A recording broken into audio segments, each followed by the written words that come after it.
रहिया में छोड़ देता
भातारा छोड़ देता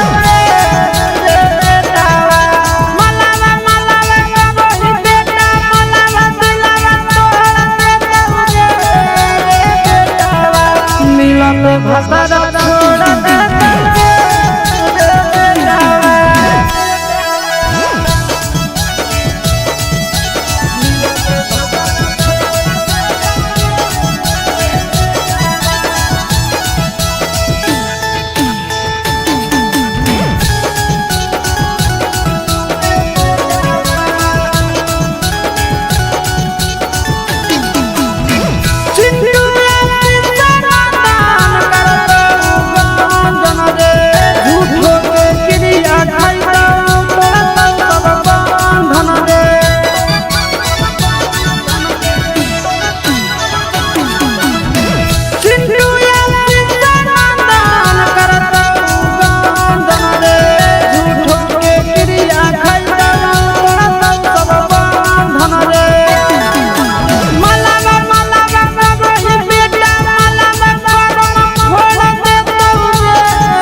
भातारा छोड़ देता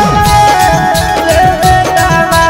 मलावा मलावा बोली बेटा मलावा दिलावा तोड़ देता बेटावा दीजिए रहिया में छोड़ देता बेटावा